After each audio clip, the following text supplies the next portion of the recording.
What is up, Wizards? Hey, Mooner back. I got some gameplay for you today. We got a Katsu match.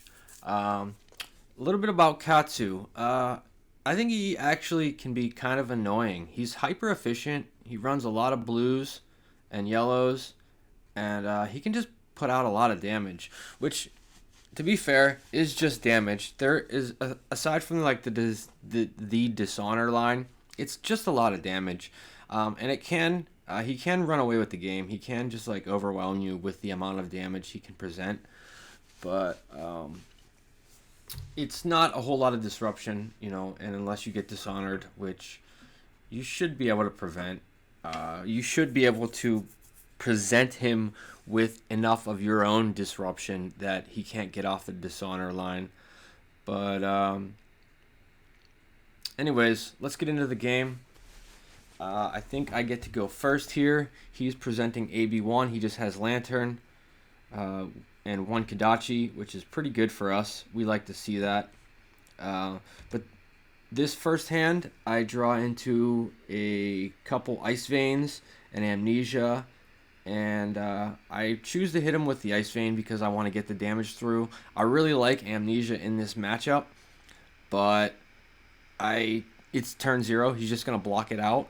So I still have one left in the deck that I can hit him with. I run 2 in this matchup.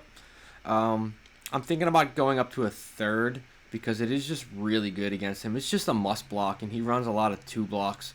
So you can usually get a couple cards out of his hand. Otherwise, he just really can't combo off and do anything to you. So I get to put a Polar Blast in Arsenal, which isn't great. But and I draw into a 3 red hand and a Channel Lake Frigid. I really want to get this channel out. I do get rewarded by drawing another blue here. So I'm just going to take a little bit of damage here. I'm going to block with this in case. I'm going to throw back another red Ice Vein at him and put this channel in the arsenal. So whatever he decides to hit me with here, I think this is just what of that spinning wheel kick. It's nothing crazy here. I just want to make sure I block mask. So I weigh out my options, and I feel like blocking this is probably my safest bet, and then I can just really present him with a bunch of disruption, which I should have just let the spinning wheel kick hit and block this Be Like Water, but you live and learn. Anyways, and then he still doesn't, another spinning wheel kick here, he still doesn't, I don't know what's going on with this card, and it just froze there in the screen. There we go. Yeah, and I get to start to put on my own pressure here by hitting him with a red Ice Vein. I'll strip at least one card from his hand. He probably, yep, he takes all 5 of it, loses a card, and then I get to put a channel in the arsenal, which is really nice. I draw into an encase, a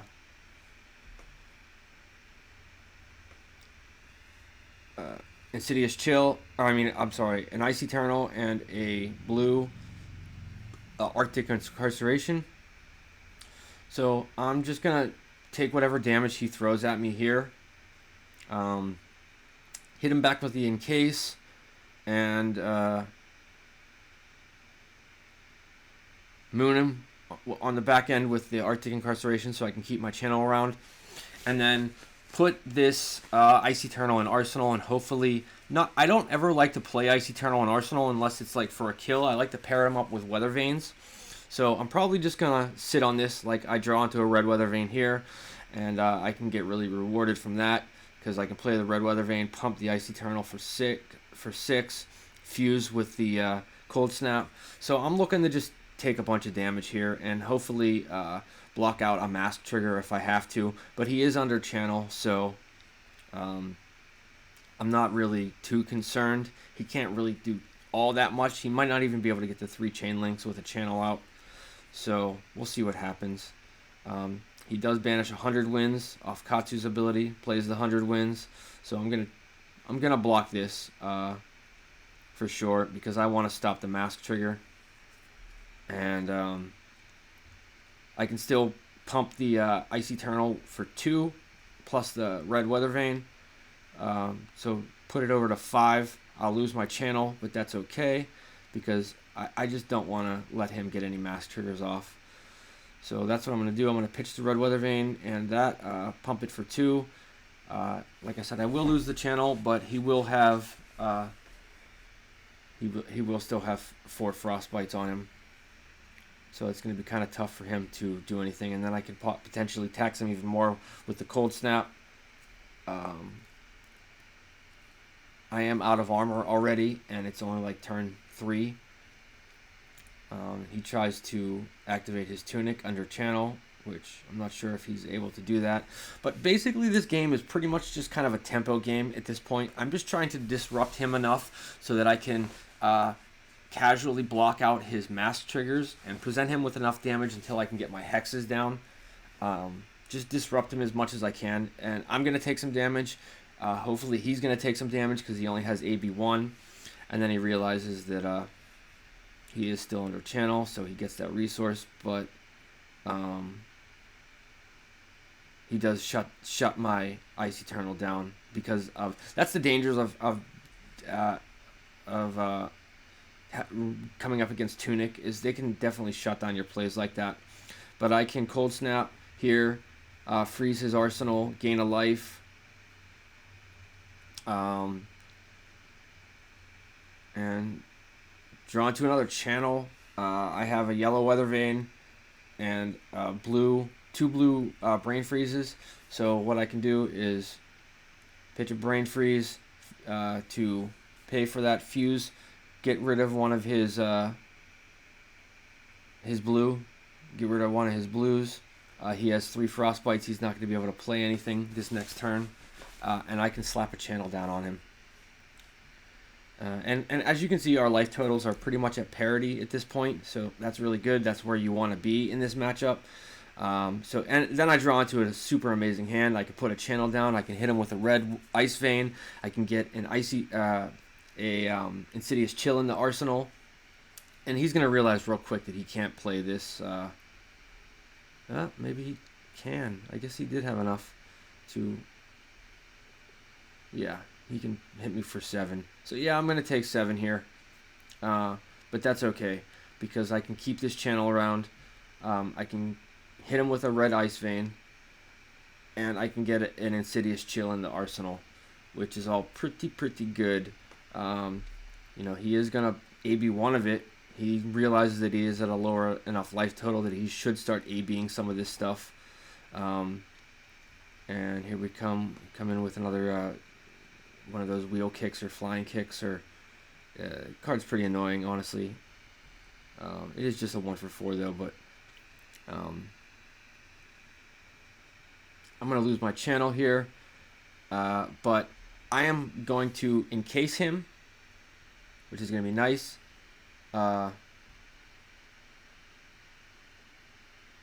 Strip a card out of his hand, and then I'm trying to do the math in my head here. I might have enough to actually kill him next turn with this freezing point from Arsenal. We shall see. So he's going to end up taking 2 from this encase and 1 from this from the Weather Vane, if at all possible. Or from the Waning Moon. So I'm just thinking, I'm doing some math in my head right now.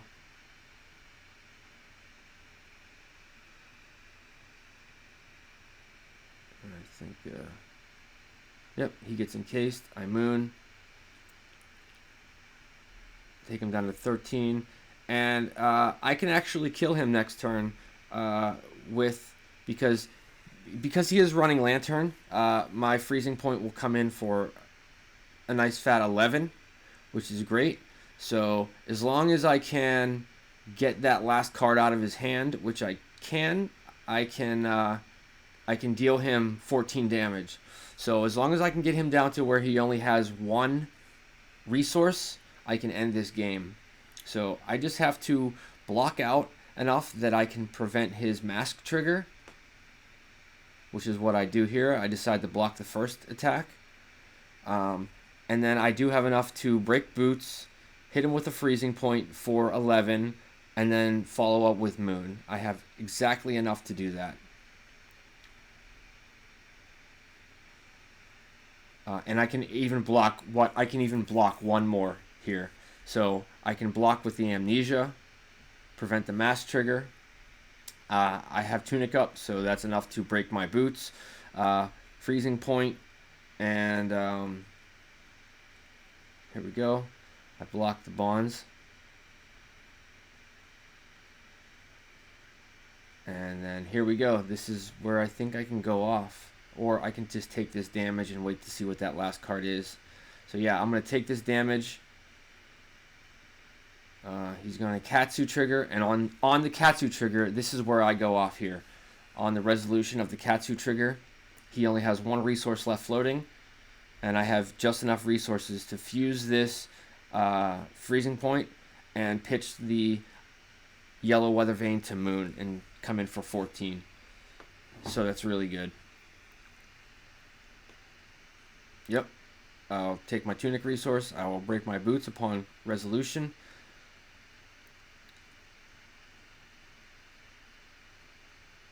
And the reason I waited, like, I know I have an Insidious Chill trigger that would have stripped that card from his hand, but if it was a blue that he had in hand, he could have just pitched it and had 2 resources floating. Now, granted, he couldn't have responded, to the Katsu trigger, but it still would have. It still could have possibly potentially had 2 resources. So I let the Katsu trigger resolve. I let him banish that card, and then upon a resolution of the Katsu trigger, that's when I struck, because he only had 1 resource left floating, and I had exactly enough damage to get through. So yeah, that was the Katsu matchup. As you can see, I didn't get to showcase Amnesia into him at all, but it is a pretty good card. I did end up just blocking with it most of the time, but the times you do get to get it off, it's pretty good. Anyways, peace out, Wizards. Hopefully that helps with the Katsu matchup.